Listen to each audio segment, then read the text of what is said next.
Bonjour tout le monde, c'est Nicolas et bienvenue dans cette vidéo sur le logiciel Darktable.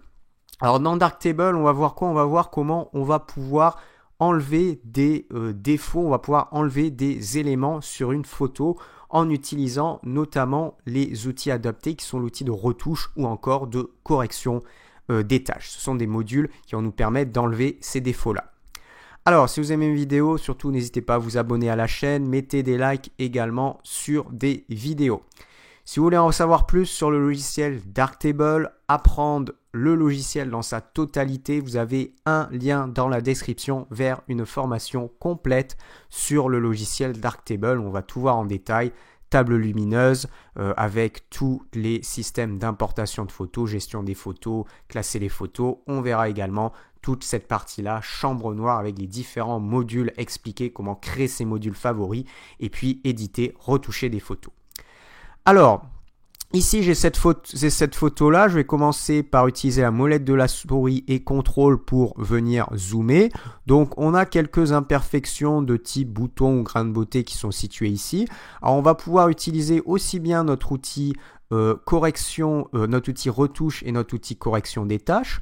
Alors dans notre outil retouche, comment fonctionner? Vous avez en fait différents types de formes que vous allez pouvoir appliquer comme le cercle, encore l'ellipse. Alors vous pouvez aussi appliquer un chemin ou un pinceau, mais vraiment on va le plus utiliser le cercle et l'ellipse. Alors ensuite, ce qui va être intéressant, principe de fonctionnement, vous prenez par exemple le cercle. Vous avez la possibilité d'utiliser donc CTRL plus molette de la souris pour changer votre opacité. Voilà. Vous avez la possibilité d'appuyer sur Shift plus molette de la souris pour changer ce qu'on appelle la dureté. Ça veut dire que vous allez avoir un deuxième cercle par rapport au premier cercle pour avoir un aspect dégradé entre le premier cercle et le cercle extérieur. Et puis, vous allez également utiliser simplement la molette de la souris pour augmenter votre taille de retouche. Alors, derrière, alors là, de toute manière, tout ça, vous l'avez bien d'indiquer ici, tous ces éléments-là.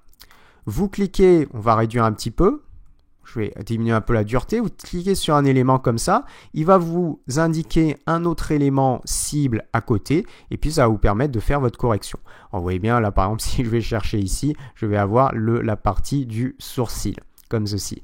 Donc alors simplement quand on travaille là en l'occurrence sur un visage, il faut juste faire attention de ne pas prendre un endroit trop clair, parce que si vous prenez un endroit clair comme ça peut paraître éventuellement un petit peu plus bizarre, même si sur l'outil de retouche, ça va pas trop influencer parce que l'outil de retouche s'adapte bien en termes de couleur. Je vais vous montrer après qu'avec la correction des tâches, c'est un petit peu plus compliqué.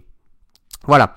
Alors ensuite, on va continuer. Je vais descendre un petit peu et puis on va faire la même chose. Donc, on prend le cercle, on sélectionne une partie et tac, il va venir vous prendre un autre élément et vous pouvez aussi bouger. Avec l'ellipse, c'est pareil. Vous prenez, donc vous fonctionnez de la même façon et vous sélectionnez un endroit. Alors, c'est juste que là, avec l'ellipse, on peut, vous voyez, on va pouvoir travailler un petit peu sur les points pour éventuellement changer la forme. Et c'est exactement le même principe derrière. Vous allez pouvoir aller chercher une partie.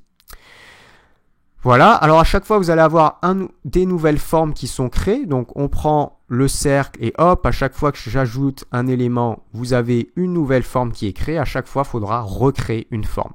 Vous avez un système de décomposition en ondelette, la décomposition en ondelette c'est quoi? C'est voir en fait vos défauts de façon différente. Donc vous avez un petit curseur ici, vous allez pouvoir l'augmenter à ce niveau-là. Alors, on peut l'augmenter jusqu'à un certain degré. Là, il va vous mettre échelle maximum et 9 pour la taille de cette image. Donc, ça ne sert à rien de mettre plus de 9. Alors, je vais même mettre moins. On va mettre par exemple 6 ici. Et en fait, vous allez pouvoir cliquer et mettre votre rectangle rouge sur un élément.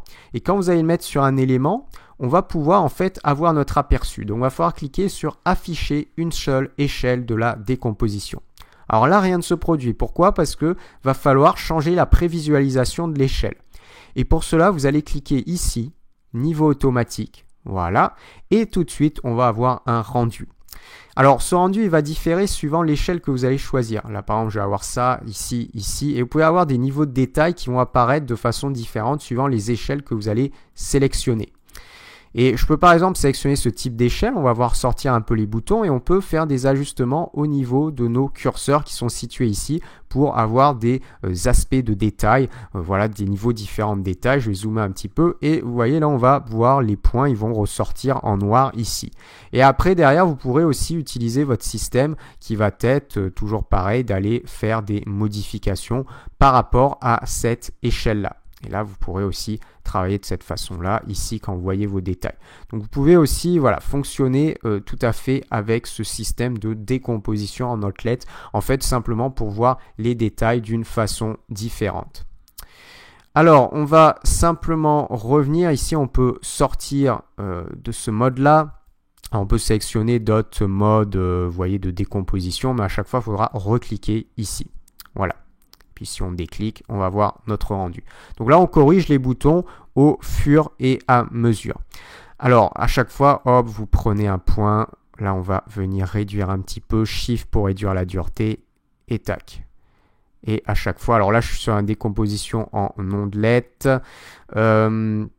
Alors, on peut aussi voilà, enlever ce système de décomposition, on n'est pas obligé toujours de l'appliquer. On peut très bien fonctionner sans le système de décomposition en ondelette. Voilà. Donc, prenez simplement votre cercle, ici, et tac, on fait des modifications, on crée à chaque fois une nouvelle forme, tac, une nouvelle forme, tac, une nouvelle forme, et ainsi de suite, tac, une nouvelle forme, et ainsi de suite.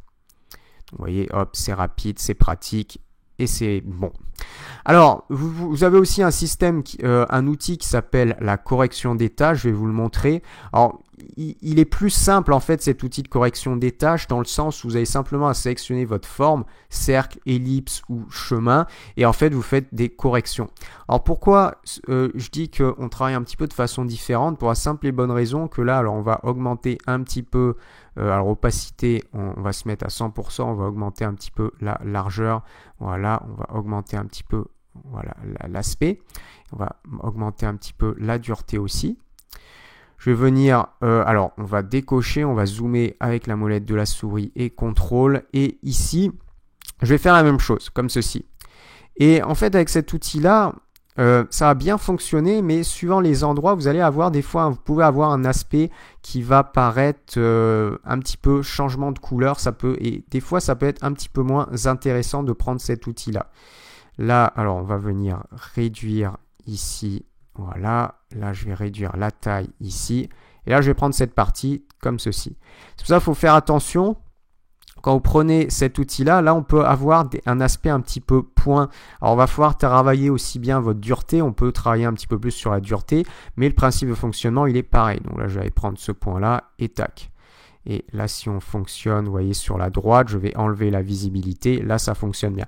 Mais des fois, sur certains endroits, vous pouvez avoir cet aspect-là un petit peu point que vous ne trouverez pas en fait avec votre outil de retouche.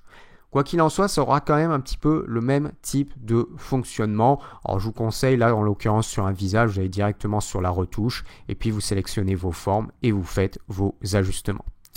Donc voilà comment vous allez pouvoir faire des modifications. Là, je vous ai montré sur un portrait. Vous pouvez bien évidemment faire sur une image de paysage. Vous voulez enlever un élément, vous fonctionnez de la même façon.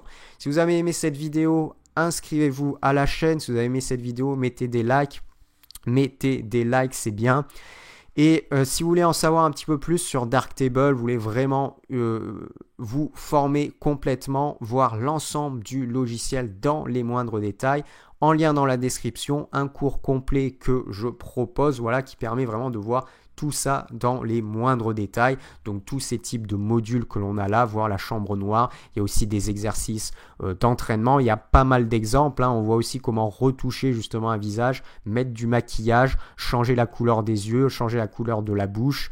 Donc faire ce type de modification également. Voilà ce qu'on voit dans le cours. Et puis on voit également tout le système de table lumineuse classée, importer les photos, ajouter des métadonnées et ainsi de suite. Donc tout ça en lien dans la description. Sur ce, je vous dis à bientôt pour une nouvelle vidéo.